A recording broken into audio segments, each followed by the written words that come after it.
What's up, guys? So welcome back to the podcast. Today I'm just going to do a small little rant about returning to throw, returning after the on-ramp, and just getting back on the mound.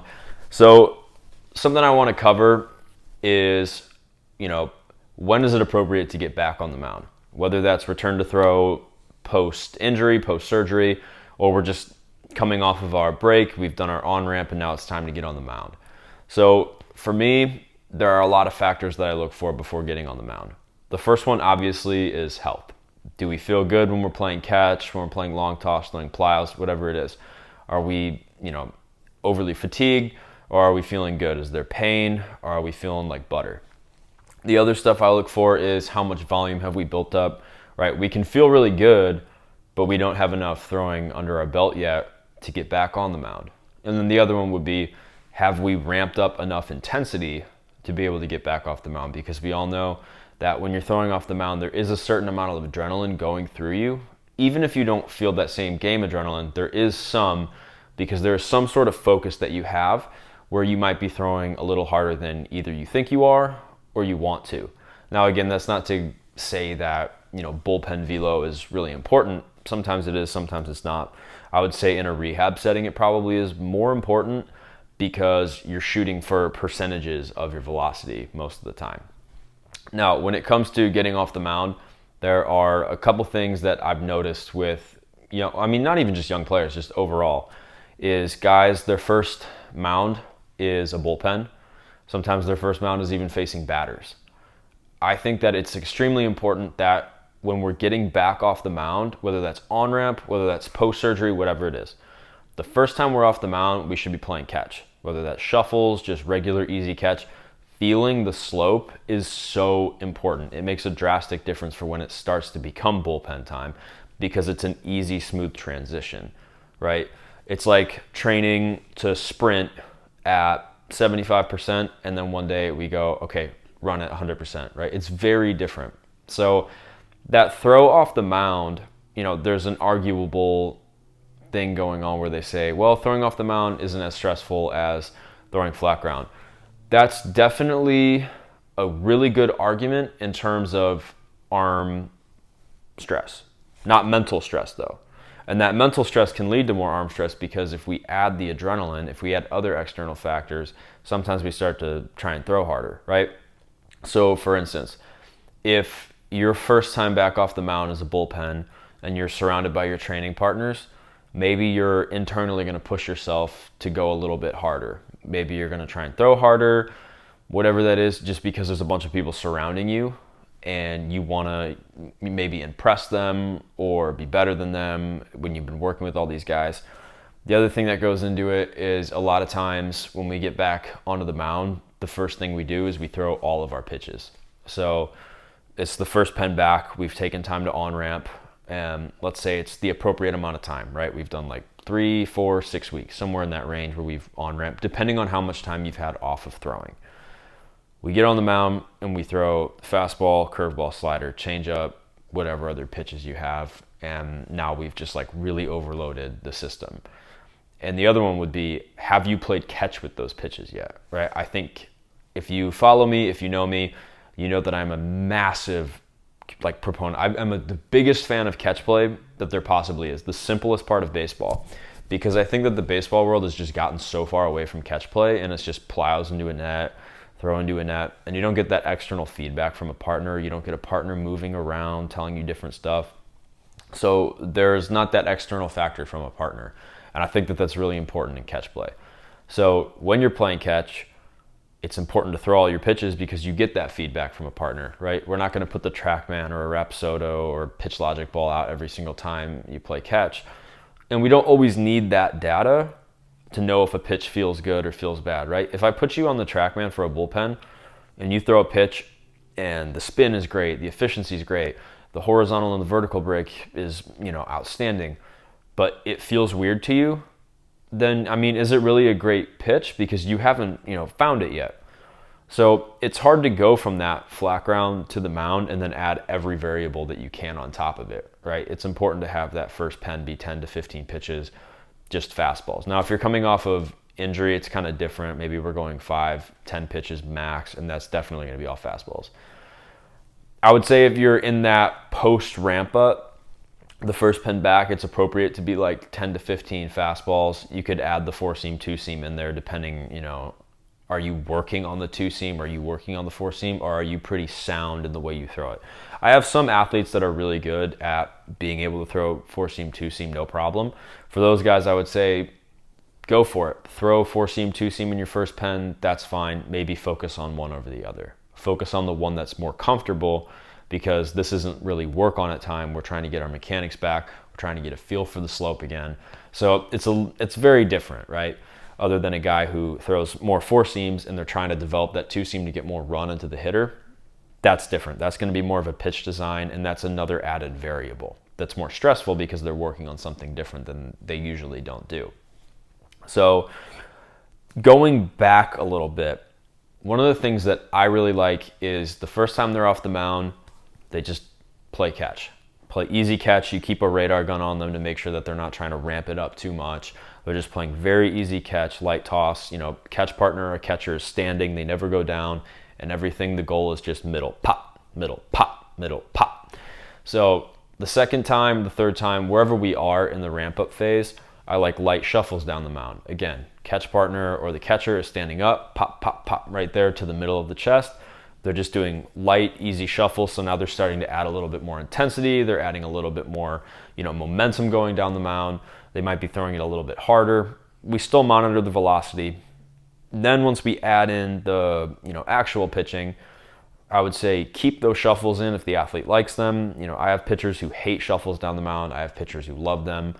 It really depends. Sometimes they play it by the day. But overall, I think it's important that your first mound work back is not high intensity. It's not high stress, right? If we go in a perfect world, and it can be difficult to get perfect world results and perfect world training sometimes, let's be real. Because we have seasons that run too long, and then kids have to be prepared for the next one really quick, and their coach won't take no as an answer. We have parents who push their kids into playing through either an injury or a potential injury, and now that gets led into a full season of actually being injured or battling injury all year. And then there's other factors that go into it, such as just improper ramp up. But in a perfect world, I would like to see 3 to 4 bullpens. By that third or fourth bullpen, we've got all our pitches added in. We're throwing the breaking ball, we're throwing changeups or a splitter, whatever you throw. And then after that fourth or fifth bullpen, now we add in about 2 to 3 live sessions, right? So that's live ABs. That could be with your team, that could be with the guys you train with, they could be at your facility, wherever it is. Now we've added in the batter. You could put stand-ins in during those last couple pens for sure. It's definitely an added stress. It could be an added just external feedback. Especially guys who really struggle with command when a guy's in the box. I think that's an awesome thing to use, are the dummies. But before we get into the game, it's important to have that live where we've at least faced batters. We know how we can start to sequence them. It's not in the game. It's more of a controlled setting. We understand the environment. Most of the time during live ABs, the hitters we face are going to be pretty familiar. So we understand, what we're throwing, the intent behind it, why we're doing everything.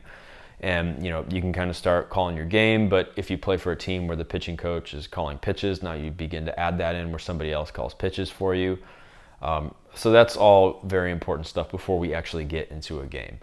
Because for at least high schoolers, by the time February rolls around, they're expected to go at least 4 innings and about 60, 70 pitches. So we want to be able to build a body that's capable of 7 innings and throwing 100-some pitches. So when they're asked to throw those 4 or 5 innings and just 65 pitches, they're more than prepared for it, right? Leading up to season, we want to throw 60, 70 pitch bullpens where we're throwing 10, 15 pitches. We take anywhere from a 5 to up to 12, 15-minute break. Simulate innings, get the pitch count up. We mix it up. We start adding batters in there. I wouldn't really go above 60, 70 pitches. I think that can be overkill at some point, unless you have a really long period of time off playing where you play a couple games in February and then you sit all the way till the end of March. Then there's some benefit in that. if you're not doing live at-bats. At that point, I would say do live at-bats and then add that long bullpen on the same day. And then from there, once pitchers in high school are expected to go complete games, 7 innings, that's going to be toward the middle of April, end of April, sometime early in May, depending on, the season, the coach, whatever it is. We want a body capable of going 9 innings, capable of throwing over 100 some pitches. So when they're asked to throw 7 innings, when they're asked to throw 100 pitches, it's a breeze for them, right? We keep adding that volume. We keep having that intensity. It should be easy to get on the mound. We decrease the risk of an underuse injury. We decrease the risk of an overuse injury as long as we play that smart, right? Like every bullpen we throw can't be 60 pitches, but every bullpen we throw can't be 30 pitches leading up to the season, because that's when you get guys who, after the first game, they blow something out, right? So it's very important, to me at least, for all my pitchers to be overly prepared for the demands that are asked of them. If they ask you to go 7 innings, make sure your body's ready for 9. If they ask you to go 9 innings, make sure your body's ready for 11. Anything where we're overshooting by a few innings, we're overshooting by 20, 30 pitches, whatever they're asking of you, be ready for more than they're going to ask you for. It's the easiest way to stay healthy, especially if you do this properly, right? You can't go from a 30-pitch bullpen to a 60-pitch bullpen and not expect to get hurt or be sore or have any kind of setback, right? We have to progress that slowly. 30 pitches, 35, 40, 45, 50. You don't have to have that small of increments. You could even go from 30 to 40 to 50 to 60. But the more pitches you add, the more you're going to want to start gapping those bridges, right? It's easy to go from 15-pitch bullpens to 25 or 30-pitch bullpens for some guys, right? Some guys who are a little bit weaker, underdeveloped, you have to stay there and you have to gap everything really closely. It really does depend on the individual. But at the end of the day, mound work becomes very important because in the fall, high schoolers and even college guys are throwing in games and they're asked to go an inning. And sometimes coaches are even throwing them out for 2 innings. And even in a scenario where a high schooler is built for 1 inning, 15 to 20 pitches in that inning, they've been throwing, 15, 20 pitch, 30 pitch bullpens, whatever it is. Let's say they throw 6 pitches in the first inning. Coach says, okay, you're going out for another one. Now you get, in high school, those 5 warm-up pitches. So now you've added what they've thrown in the bullpen, then that 8 they get before the first inning. Let's say that 6 in the first inning, and then 5 between, and then they have a stressful inning, and they're letting runners on base, they're giving up hits, they're walking guys. That's not going to go over as well. They're not going to have as much success because they could throw upward of 20 pitches in that inning, and if their coach isn't going to pull them, now we've got a problem. Like I've seen pitchers throw 15 pitches in the fall in their first or second outing, and all of a sudden the coach just tosses them out there and they've thrown 44 to 50 pitches. I have seen that. It's ridiculous. It's insane. I've also seen guys who are built up in the fall. They've gone at most, 45, 50 pitches. And then in the first game of the season, coach throws them 7 innings and they've thrown 80 to 100 pitches. So we always want to be proactive against dumb coaching, I guess. That's the only way I can really put it, is we want to be proactive against dumb coaching. We want to be proactive against stupidity, right? So if you know that you play for a coach who's going to throw you complete games at the beginning of the year, be ready for 9 early on, right? Be ready for 7 a little bit early on. Just prep your body to throw more. And it's funny that we use Trevor Bauer as like the biggest comparison to this, but he talks all the time about how he over prepares his body to be ready for 4 days rest, so 5 feels like a breeze to him. We should be preparing pitchers to be ready on 5, 6 days rest, arguably depending on how old they are and where they are developed. We'll say that, at the varsity level, higher end guys, we should prepare them to be ready somewhere between like that 5 to 6 days rest period. College guys can be somewhere in the same area. And then once you get closer to the draft, whether you're in high school or college, now you have to start bridging gaps. But when you get drafted and they send you off, the team will take care of you. Hopefully in a good organization, they'll prepare you that way, right? But regardless, in the off season, wherever we're working, if you're working with Fearless, if you're working with another program, doesn't matter. You want to be built up for more than you can handle, right? Because then when you take that time off, you take those 1 to 2 weeks off, of course, unless you're injured, you're going to have more time off. Generally, non-injuries, I like to see about 1 to 2 weeks at most. Just have a little baseball detox, essentially. Let our bodies recover, go through, active range of motion. Even in that first week, maybe we're really not doing anything except taking, light walks, playing some rec games, playing spike ball, whatever it is, right? We're just hanging out. At that point, we start to get it back up, and now we're ready for that on-ramp and repeat, right? But moral of the story is mound work is stressful. Mound work turns into games very quickly. So we have to be ready for that. We have to be overly prepared for the demands that we're going to be asked to do of us. So this applies to position players with how many innings that they're going to play as well. That could be a whole nother rabbit hole we dive on. But right now, that's all I wanted to go on, and that's where I'm going to finish with it. So thanks for tuning in, and stay fearless.